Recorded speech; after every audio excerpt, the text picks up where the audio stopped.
Düşüncəvinizdə olan insanın sizə qarşı düşüncələri, sevgisi və addımı nədir? Birinci açılım və yaxud da ikinci açılım. Hansını seçirsinizsə kommentlərə yazırsınız və sizə qarşı düşüncə və addımlar nədir biləcəksiniz. Birinci açılımı seçən insanlar, sizin düşüncəvinizdə olan insanın, sevdiyiniz yoldaşınız və dəyərli olan bir insan sizə qarşı bu dəqiqə vacib sektorda deyil. Yəni sən mənim üçün vacib deyilsən bu dəqiqə. Boşluqda saxlamışam, sənə qarşı istəyim var, arzuluyuram, ehtirasım var. Səninlə gözəl zaman keçirəcəm, amma mən nəyi necə edəcəyimi və səni hansı pozisiyada qoyacağıma əmin deyiləm.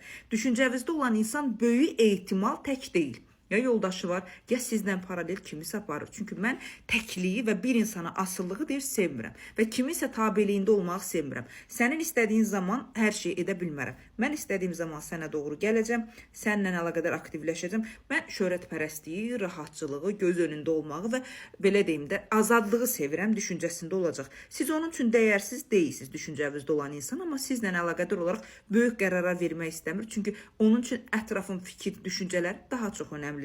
Sevgi enerjisində deyil, düşüncəvinizdə olan insan sizi sevmir. Sadəcə olaraq meyliliyi, belə deyim də, cüzi bir bağlantısı var ki, asılı şəkildə qalaraq sizin enerjinizdə hələ bir müddət boş şəkildə olacaq.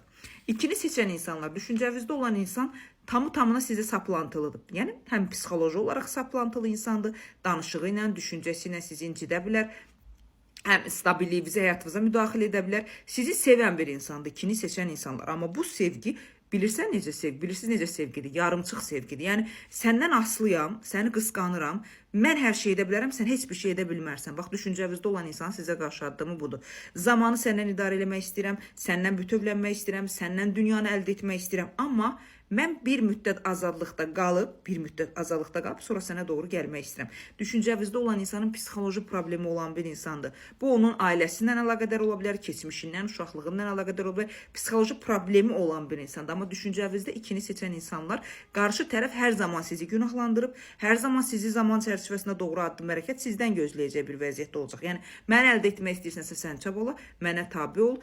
Belə deyim də, mən də səndən bütövlənim. İkini seçən insanlar ailə ola bilərsiniz. Gələcəyiniz bir yerdə ola bilər. Amma bilirsiniz necə olacaq? Hər zaman daşın altına siz girməlisiniz. Əlinizi hər şeyə siz aparmalısınız. Münasibəti siz tamamlamalısınız. Fədakarlığı, xəyanəti, hamısını siz göz yummalısınız.